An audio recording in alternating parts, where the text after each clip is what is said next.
Assalamualaikum warahmatullahi wabarakatuh. Salam, salam Om Swastiastu, nama budaya, salam kebajikan.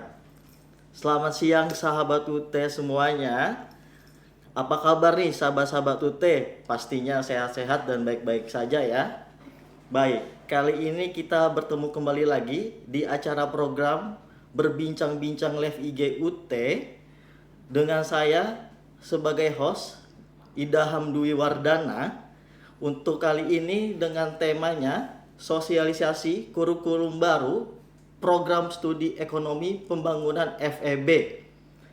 Di sini sudah ada narasumber dari kami yang cukup luar biasa.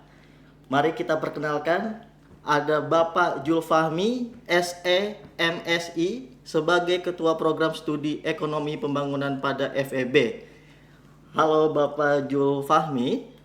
Halo, selamat siang. Baik, sebelumnya Bapak Fahmi, silakan untuk saya halo dulu untuk sahabat-sahabat UT-nya. Baik, Assalamualaikum warahmatullahi wabarakatuh. Selamat siang dan salam sejahtera buat sahabat UT dimanapun berada saat ini.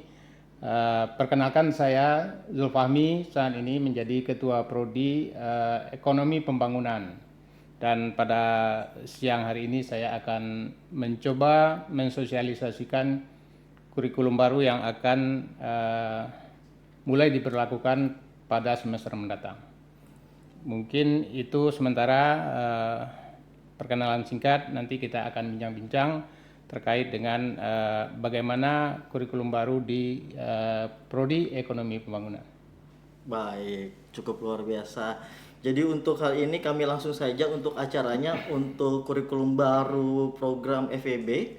Untuk yang pertama yaitu visi dan misinya untuk program FEB-nya seperti apa Bapak Fahmi?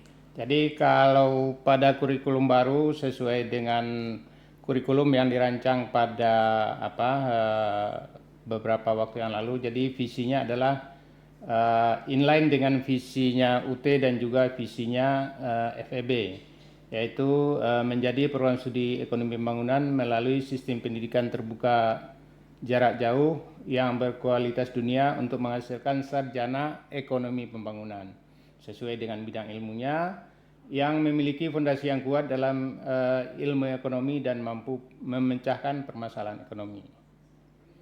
Baik, itu untuk yang visi dan misinya untuk prodi FEB-nya ya. Untuk tujuannya seperti apa untuk yang prodi FEB-nya Bapak Julfahmi?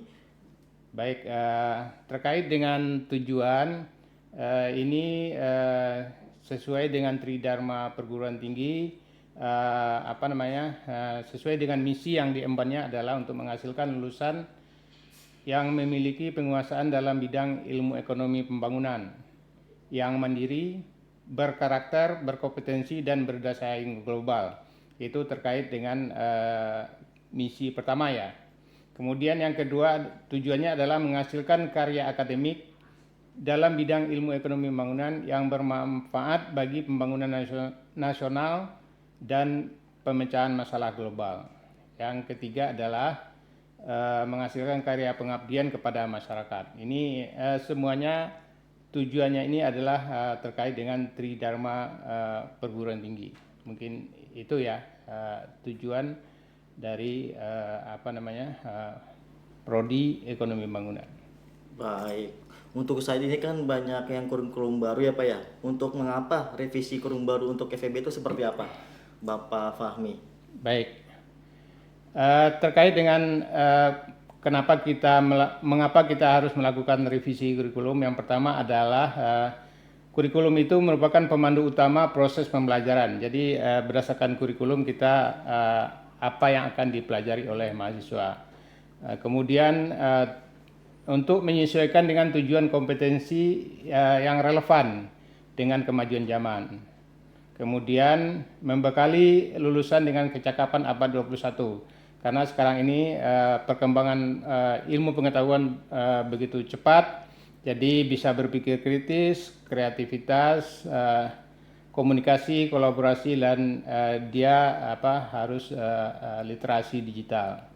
Kemudian dari Permendikbud Budristek nomor 53 tahun 2023 tentang penjaminan mutu pendidikan. Keseluruhan proses pembelajaran diperbaiki dan ditingkatkan secara berkelanjutan. Jadi kurikulum itu harus secara periodik diperbaiki dan ditingkatkan.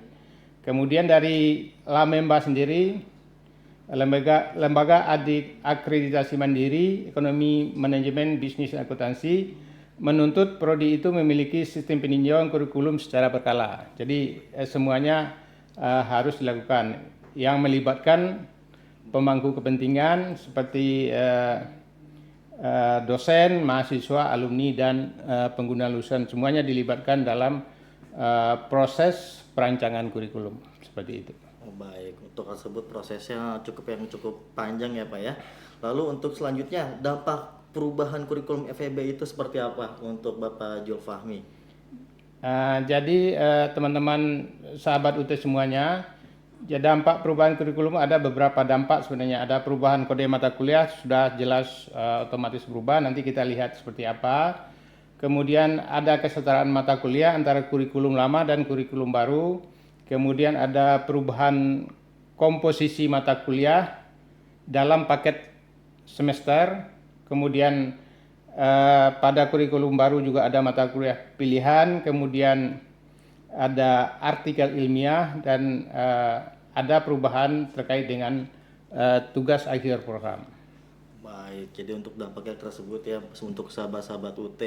Lalu untuk yang kurikulum baru PS pasca sarjana EP itu seperti apa? Maaf, bukan pasca sarjana ya, program studi. Oh baik. Program studi ekonomi pembangunan, Oh, baik. PSEP.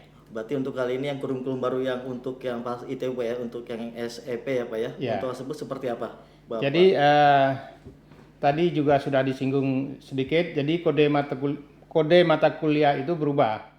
Yang sebelumnya adalah ESPA, sekarang menjadi Econ ya. Mungkin lebih enaknya disebut Ekon ya, Ekon. Ya. Kemudian jumlah SKS juga berubah dari yang sebelumnya 145 SKS menjadi 146. Kemudian ada mata kuliah pilihan pada semester 5 dan 6. Itu bisa dilihat di layar. Kemudian ada MBKM masih ada pada semester 5 dan 6. Kemudian ada mata kuliah tugas akhir program. Jadi untuk tugas akhir program ini pada kurikulum baru itu ada 3 pilihan bagi teman-teman yang nanti sudah menerapkan kurikulum baru. Yang pertama adalah ujian komprehensif tertulis atau disingkat UKT, kemudian artikel ilmiah dan proyek. Kemudian ditambahkan lagi ada persyaratan TAP, itu ada 4 mata kuliah. Kemudian ada perubahan SKS, teori ekonomi mikro yang sebelumnya adalah 3 SKS menjadi 4 SKS. Kemudian teori ekonomi makro ya, sebenarnya teori ekonomi makro juga menjadi 4 SKS. Kemudian teori. Jadi maksudnya begini, jadi teori ekonomi mikro itu gabungan dari nanti bahan ajarnya di kurikulum baru itu ada 2. Jadi ada teori ekonomi mikro 3 SKS, kemudian teori ekonomi mikro lanjutan juga 3 SKS. Pembagiannya nanti bisa teman-teman semua bisa dilihat di katalog ya. Demikian juga dengan teori ekonomi makro ya. Teori sebenarnya ini bukan teori ya. Ini tipe ya. Jadi ada 2 mata kuliah yang seperti itu, Pak Mas Idam ya. Baik, berarti untuk yang kurikulum baru program studi ekonomi pembangunan apa ya? Itu kode mata kuliah sekarang sudah eko semua ya Pak Ekon ya? semua ya. Ekon semua. Ekon semua. Baik. Untuk selanjutnya untuk perubahan kode mata kuliah ekonomi pembangunan seperti apa? Tadi juga sudah disampaikan ini pengulangan aja ya. Jadi untuk kurikulum lama SKS-nya adalah 145, total mata kuliahnya ada 50 dan kodenya adalah ESPA. Nah, pada kurikulum baru, kurba itu adalah kurikulum baru, itu total SKS-nya 146, kemudian total mata kuliahnya 49 dan kodenya Ekon. Seperti itu. Jadi tadi juga sudah disampaikan. Lanjut ya. Untuk selanjutnya, untuk perbedaan SKS mata kuliah kurikulum lama dan kurikulum baru seperti apa, Bapak Julfami? Nah, kalau perbedaan SKS ini memang ada beberapa mata kuliah, baik mata kuliah yang sifatnya wajib nasional mungkin, dan juga mata kuliah dasar institusi ada, seperti pendidikan kewarganegaraan itu berubah dari 3 SKS menjadi 2 SKS. Kemudian bahasa Indonesia juga 3 SKS menjadi 2 SKS, kemudian bahasa Inggris malah naik dari 2 SKS menjadi 3 SKS. Kemudian teori ekonomi mikro yang sebelumnya 3 SKS menjadi 4. Demikian juga teori ekonomi makro juga sama, jadi 4 SKS. Jadi nanti teman-teman di kurikulum baru tidak akan mendapatkan lagi mata kuliah teori ekonomi mikro lanjutan maupun teori ekonomi makro lanjutan, karena ini sudah digabung di teori ekonomi makro maupun teori ekonomi mikro, seperti itu, Mas. Baik, berarti perbedaan yang kurikulum lama sama baru hanya SKS sama tambahan mata kuliah, Pak ya? Bapak Ya, Julfami? ya. Dan juga ada tambahan mata kuliah baru. Ada baik. beberapa mata kuliah baru, mungkin di sini nggak sempat ditampilkan ya. Baik. Nanti bisa dilihat di katalog mata kuliah apa yang termasuk mata kuliah baru gitu. Baik. Untuk selanjutnya, untuk kesetaraan mata kuliah ekonomi pembangunan seperti apa, Bapak Julfami? Nah, kesetaraan itu ada yang sifatnya murni, jadi mata kuliahnya sama, namanya sama, SKS-nya sama, itu disebut kesetaraan murni ya. Contohnya mana ya teori di sini tidak ada. Ini ada yang perubahan kesetaraan mata kuliah nih, seperti Ekon 4112 teori ekonomi mikro 4 SKS itu disetarakan dari ESPA 4221 teori ekonomi mikro yang sebelumnya 3 SKS. Ya. Berarti untuk tersebut sama kesetaraannya perubahannya hanya SKS sama dan mata kuliah yang Ya. tambahan. Baik, untuk selanjutnya untuk kesetaraan mata kuliah yang seperti apa untuk yang ekonomi pembangunan, Bapak Julfami? Ya, ini sekilas saja ya. Ini kesetaraan mata kuliah, ini sudah seperti nomor 21 ya. Kebanksentralan dan kebijakan moneter di kurikulum baru 3 SKS, kodenya Ekon 4435, disetarakan dari kebanksentralan, ini nama mata kuliahnya sama ini. Jadi dari ESPA 4421, nama mata kuliahnya juga sama, SKS-nya juga sama, seperti itu. Mungkin untuk selanjutnya ya, ini ada beberapa kasus ya. Ini bukan kasus sebenarnya. Baik. Jadi ada mata kuliah pengganti paket ya. Jadi misalnya ini dicontohkan adalah mahasiswa semester 2. Nah, semester 2 ini seperti pengantar akuntansi itu sudah diambil pada semester 1 pada kurikulum lama. Baik. Kemudian ada bahasa Indonesia juga pada kurikulum lama itu ditawarkan pada semester 1. Dan mahasiswa tentu tidak mungkin ngambil lagi mata kuliah itu ya. Jadi dicari pengganti mata kuliahnya. Nah, diambil seperti matematik ekonomi dan bisnis tetap diambil, kemudian pengantar akuntansi diganti Pancasila, kemudian pengantar statistik tetap statistika ya. Ini mata kuliah keahlian institusi MKKI ya. Kemudian manajemen, mata kuliah bahasa Indonesia diganti dengan manajemen.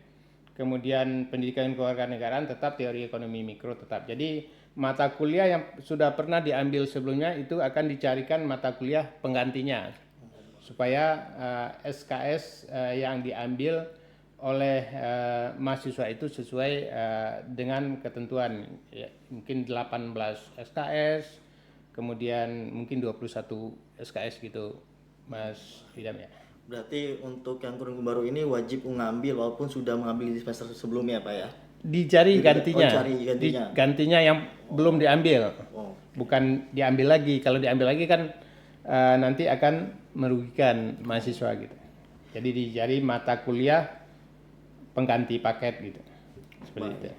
untuk selanjutnya untuk yang TAP tugas akhir program itu seperti apa TAP-nya untuk Nah. FEB untuk EP ekonomi pembangunan. Untuk tugas akhir program tugas akhir program sarjana untuk prodi ekonomi pembangunan itu ada yang di garis merah ya, dan dalam kotak merah itu. Jadi ada 3 pilihan teman-teman semua ya, mahasiswa ekonomi pembangunan. Jadi ada UKT. Kemudian UKT ini adalah ujian komprehensif tertulis, kemudian ada artikel ilmiah, dan kemudian ada proyek. Jadi teman-teman mahasiswa nanti kalau sudah sepenuhnya berlaku kurikulum baru itu, ini dapat mengambil salah satu mata kuliah ini, bukan semuanya ya, salah satu. Apakah UKT saja, kemudian artikel ilmiah atau proyek gitu. Jadi ini pilihan bagi teman-teman mahasiswa semuanya. Sedangkan untuk prodi yang lain bisa dilihat. Nah, mungkin tidak perlu saya jelaskan. Nah, untuk skripsi mungkin untuk skripsi hanya ada di prodi pariwisata. Jadi kalau selain itu pilihannya adalah UKT, artikel ilmiah, dan proyek. Baik, berarti pilihan dari mahasiswa ya Pak ya. Mahasiswa nanti kalau akan menyelesaikan jenjang program studinya ya, untuk menyelesaikan studinya dia untuk tugas akhir program itu dia harus mengambil salah satu itu, UKT, artikel ilmiah, atau proyek gitu. Oh, baik, berarti untuk pilihan dari mahasiswa tersebut ya Ya. Pak ya. Untuk selanjutnya untuk penjaringan TAP-nya seperti apa Bapak? Nah, untuk penjaringan TAP ini adalah minimal telah menempuh 35 SKS. Jadi kalau N-nya itu 146, silakan dikurangin berapa itu. Berarti sekitar 111 ya. Nah, itu sudah bisa mengikuti TAPS. Kemudian IPK minimal adalah 2,50. Kemudian telah menempuh mata kuliah metode penelitian dan mata kuliah persyaratan TAPS sesuai dengan program studi masing-masing. Nah, teman-teman mahasiswa silakan diperhatikan yang di bawah itu mata kuliah prasyarat untuk ekonomi pembangunan. Ada ekonomi pembangunan, Ekon 4207, kemudian ada ekonomi moneter, Ekon 4215, kemudian ada ekonomi keuangan internasional, Ekon 4226, kemudian ada kebangsaan dan kebijakan moneter. Jadi ada 4 prasyarat harus ditempuh sebelum mengambil TAPS. Bukan harus lulus ya, harus ditempuh. Oh, baik. Ya. Untuk tersebut berarti apabila tidak diambil persyaratan mata kuliah tersebut Dia tidak belum bisa terjaring Oh, baik. TAPS. Baik, untuk selanjutnya untuk persyaratan penjaringan TAP untuk hal tersebut seperti apa Bapak Julfahmi? Ini untuk mahasiswa SIPAS ya. Baik, untuk mahasiswa Ini SIPAS. SIPAS ini adalah paket ya, sistem paket semester ya.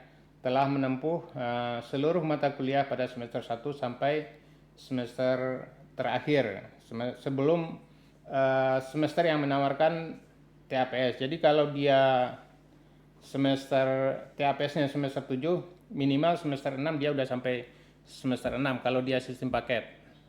Tuh. Kemudian IPK minimal 2,5 khusus untuk 2,5 ya, ini sepertinya terkait dengan IPK minimal ini teman-teman mahasiswa IPK minimal 2,5 ini mulai akan berlaku semester 2027.1.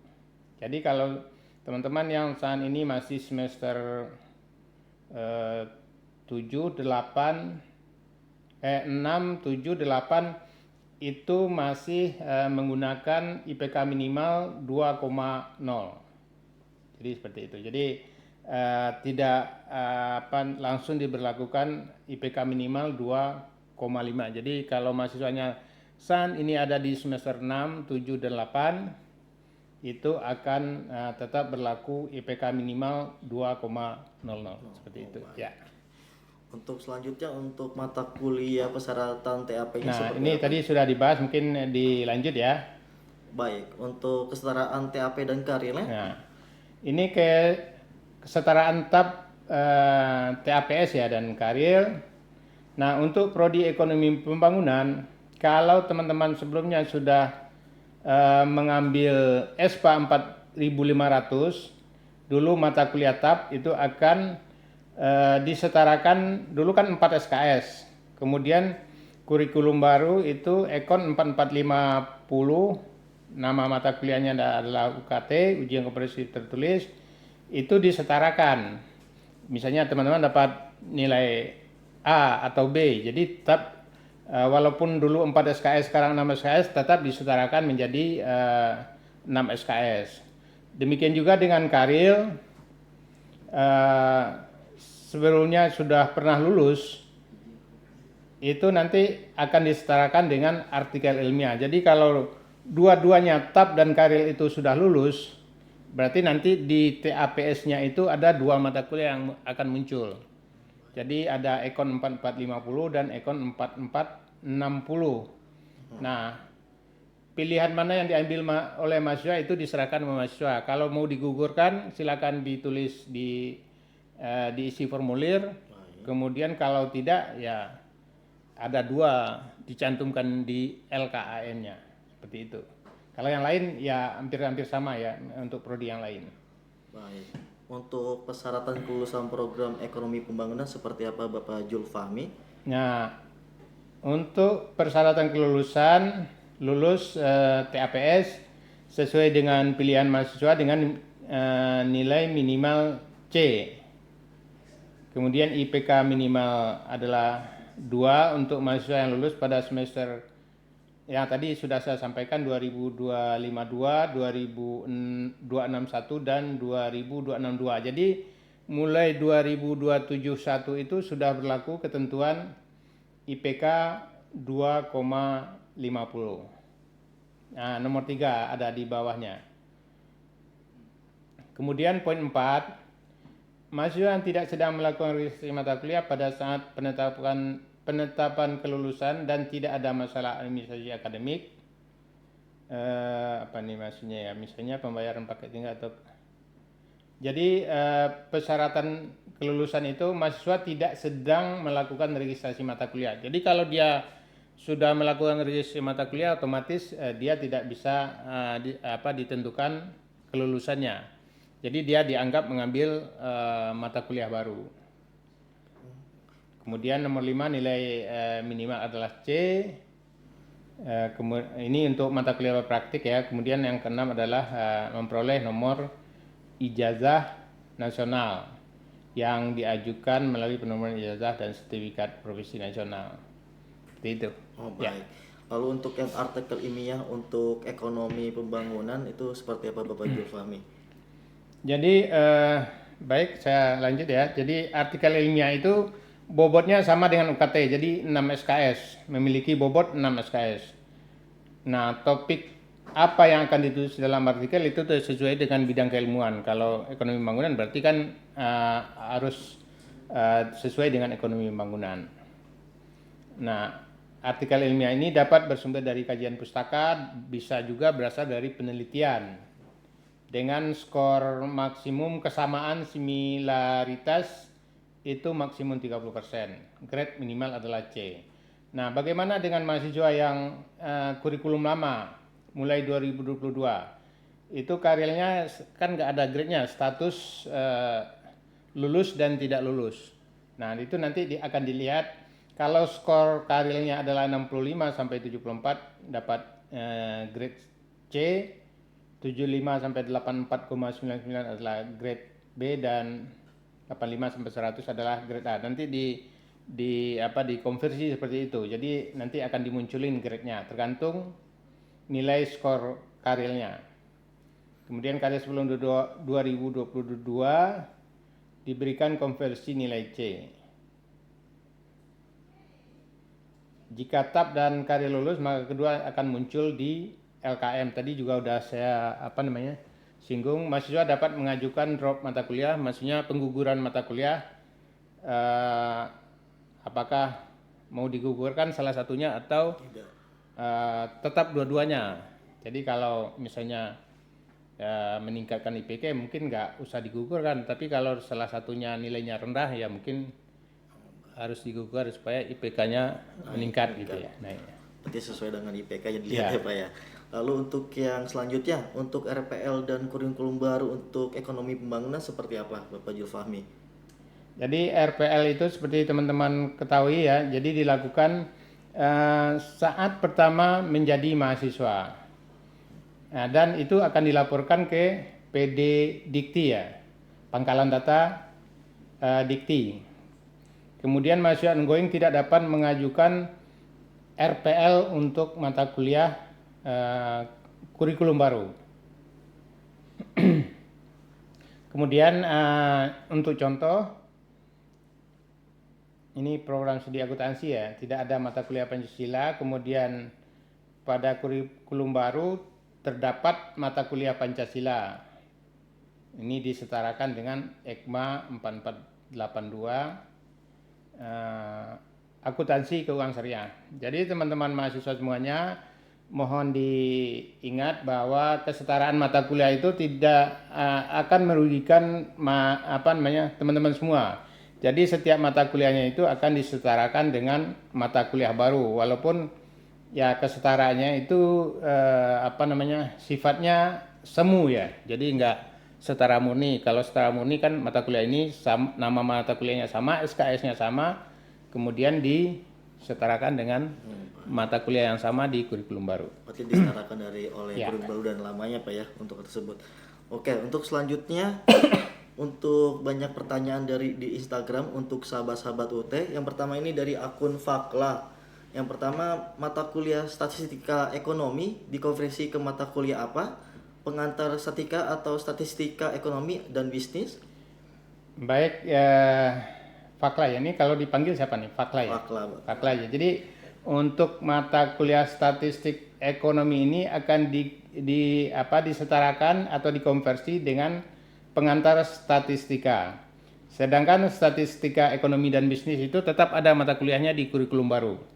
Jadi statistik ekonomi ini karena kita menggunakan mata kuliah MKKI ya, mata kuliah dasar institusi MKDI ya, kodenya ya.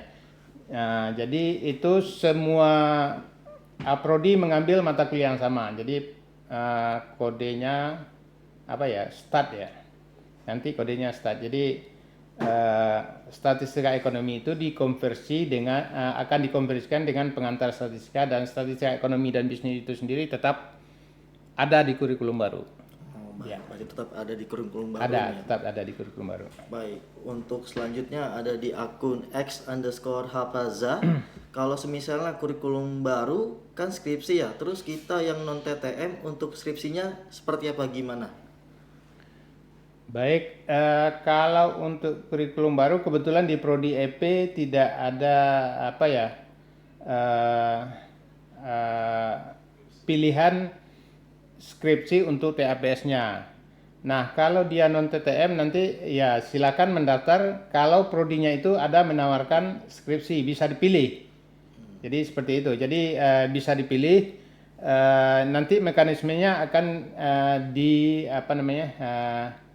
ditentukan kemudian gitu. Jadi pasti ada mekanismenya. Apakah bimbingannya seperti apa? Ini lagi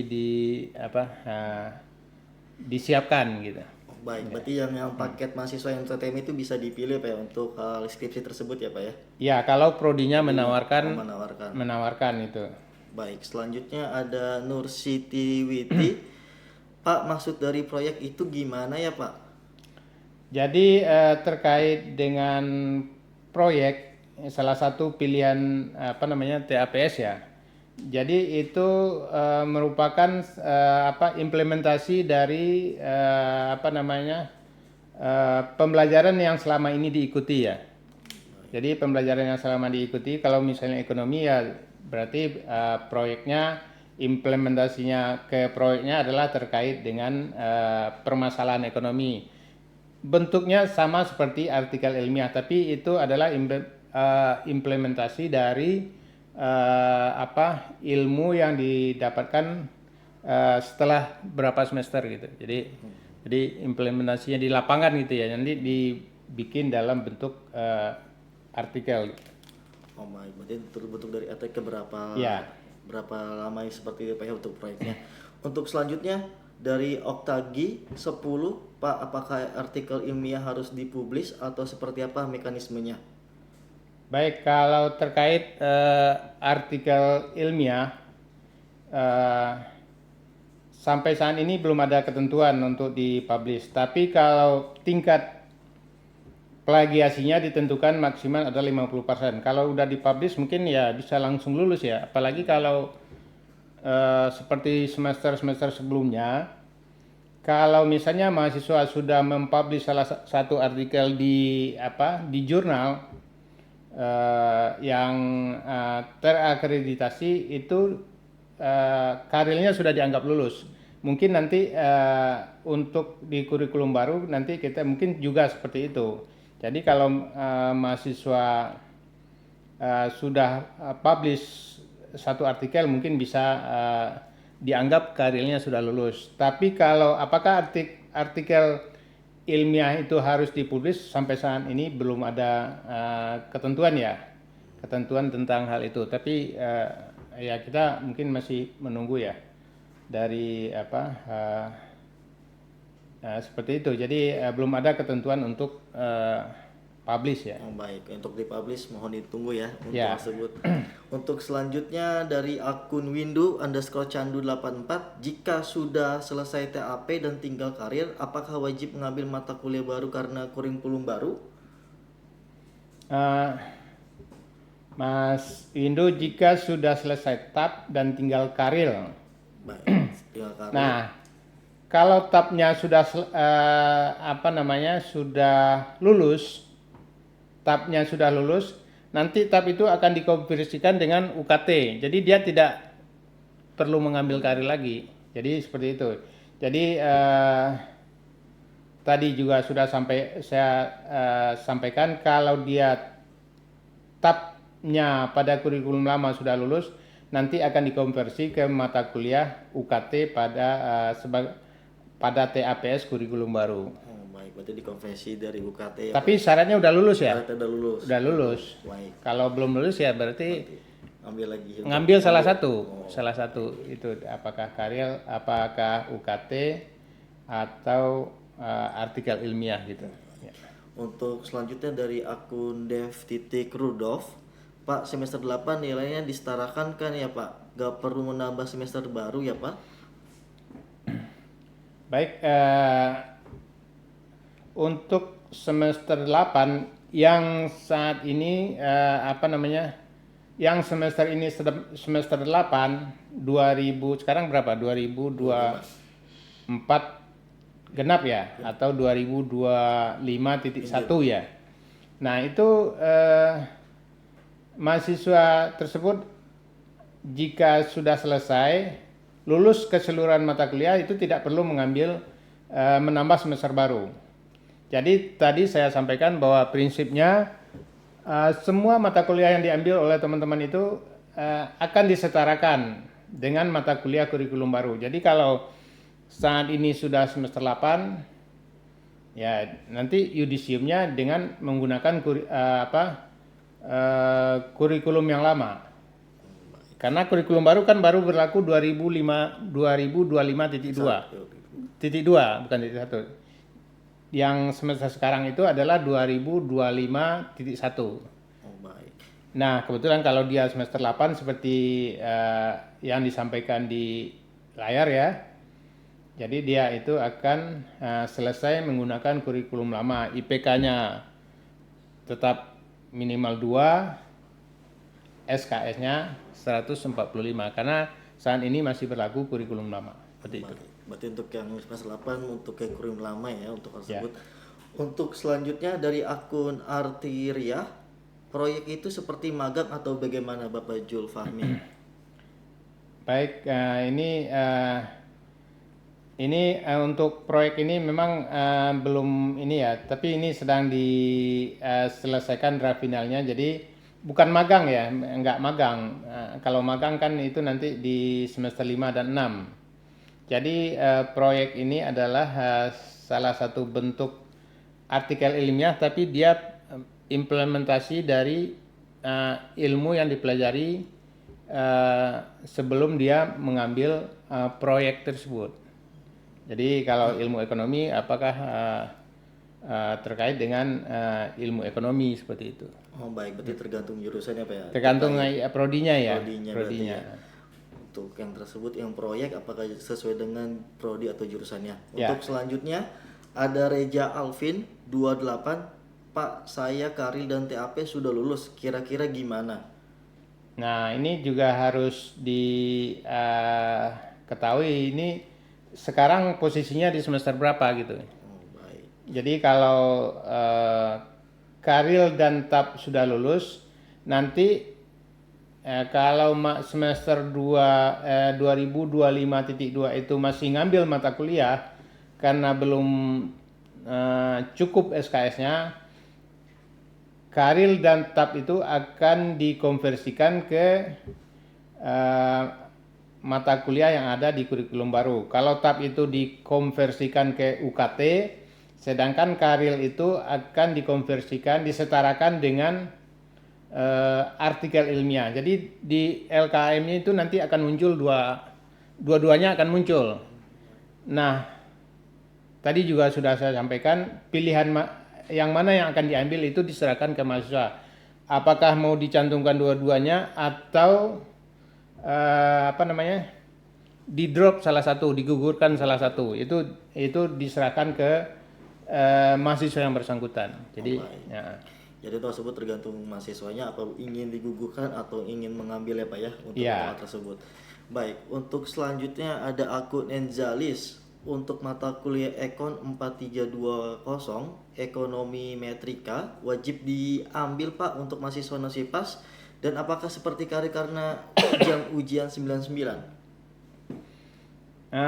Terkait dengan mata kuliah ekonomi Ekon 4320 ya, ekonometrika ya. Baik. Wajib diambil. Mahasiswa kurikulum lama juga wajib, mahasiswa kurikulum baru juga wajib. Jadi ini adalah salah satu mata kuliah inti yang ada di prodi ekonomi pembangunan. Apakah mahasiswa wajib diambil oleh mahasiswa non SIPAS?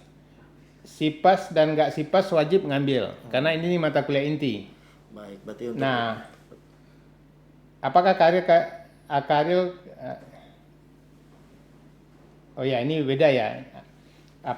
Untuk mata kuliah Ekon 4320 wajib diambil, wajib di kurikulum baru wajib diambil.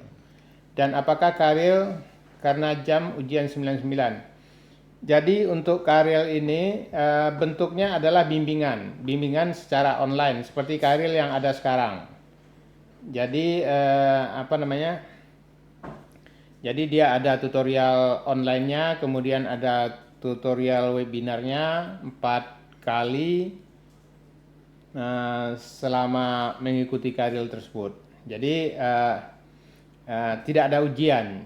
Jadi itu adalah dalam bentuk artikel ilmiah. Jadi seperti itu. Jadi nggak ada ujiannya. Kalau kodenya 99. Seperti itu. Baik. Berarti untuk mata kuliah tersebut wajib ya Pak ekometrik untuk diambil. Untuk selanjutnya dari akun ARJN_SPT, apakah skema tuton, TUEP dan TMK masih di kurikulum baru, Pak? Baik, teman-teman semuanya, untuk skema tuton itu untuk seluruh mata kuliah itu ada, disediakan layanan tutorial online-nya. Jadi tuton itu untuk semua mata kuliah tetap ada. Nah, kalau TUEP ini tergantung kepada UT daerah masing-masing. Jadi karena yang mengadakan adalah UT daerah, silakan konsultasi apakah bisa diadakan, karena ada juga persyaratannya untuk TUEP itu minimal pesertanya 20 orang gitu.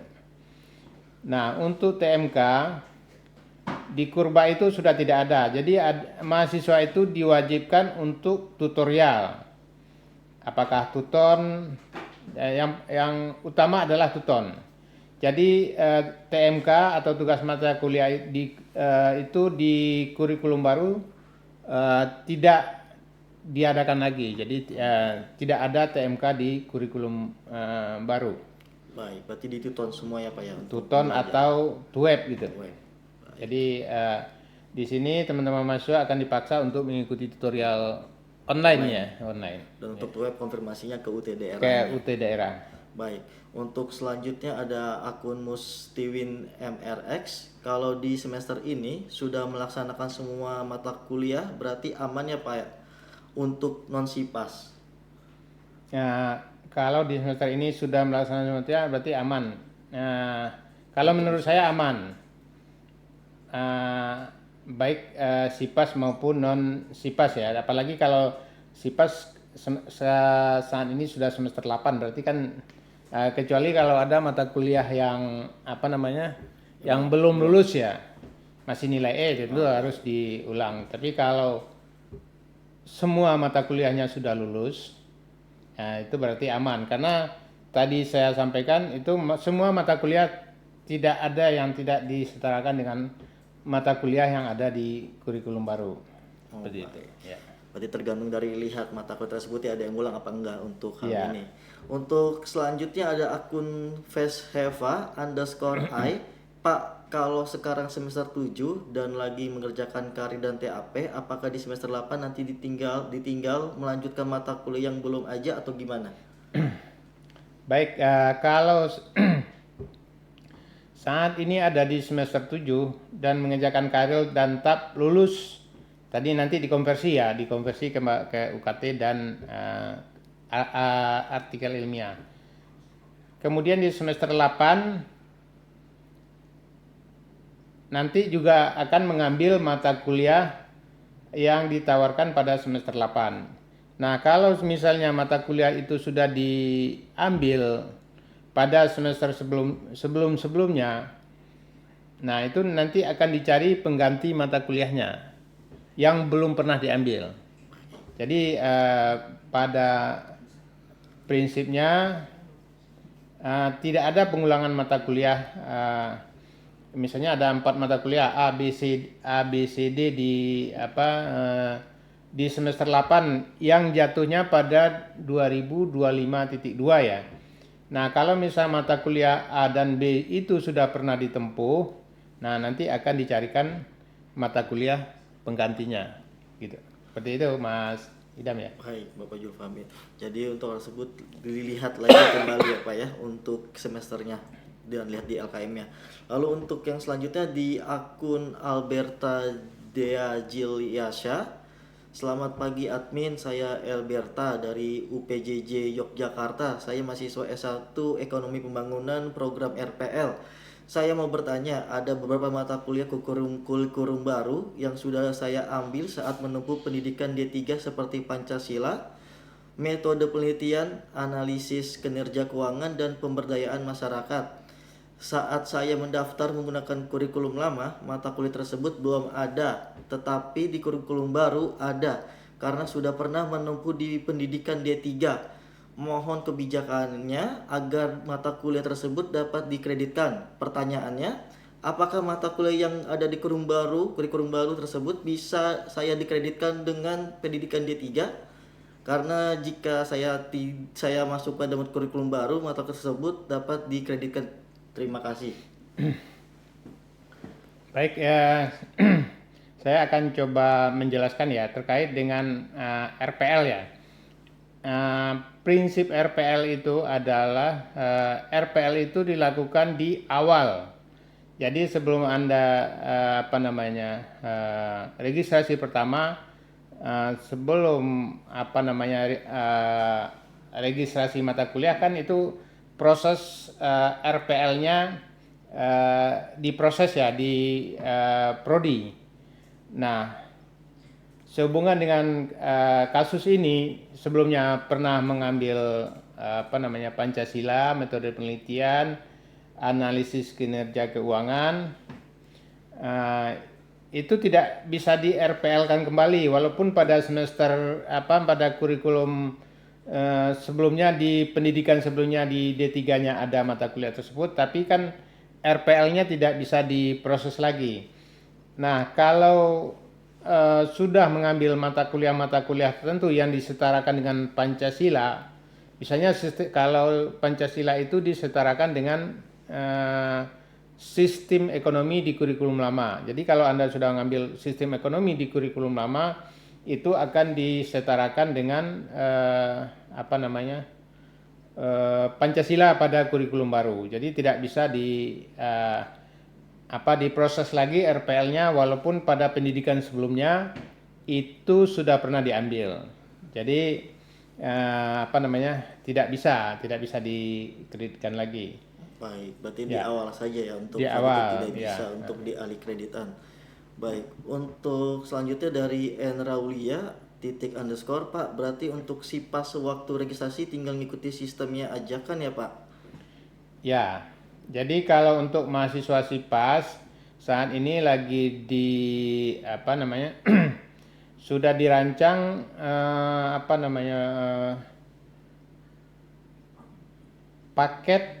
paket semester. Misalnya Anda saat ini semester 2, itu sudah ada paket semester 2. Kalau misalnya sudah pernah diambil mata kuliah semester 2 yang di kurikulum baru itu sebelumnya, akan dicarikan mata kuliah pengganti paketnya. Demikian juga pada kurikulum mahasiswa yang ada di semester 3, 4, 5, 6, 7. Ya, seperti itu. Jadi nanti akan dicarikan mata kuliah penggantinya yang belum pernah diambil sebelumnya. Kalau sudah pernah diambil sebelumnya, itu akan disetarakan dengan mata kuliah yang sudah ada, seperti itu. Baik, untuk hal ini ya Pak ya, yang sudah di penghujung acara, untuk hal tersebut saya sampaikan rekaman IG Live dan tayangan YouTube untuk UT TV dan @humas Universitas Terbuka. Langsung menyampaikan hal lain ingin disampaikan Bapak Julus Fahmi. Baik, teman-teman mahasiswa, sahabat UT semuanya. Jadi terkait dengan kurikulum baru ini, memang ada sedikit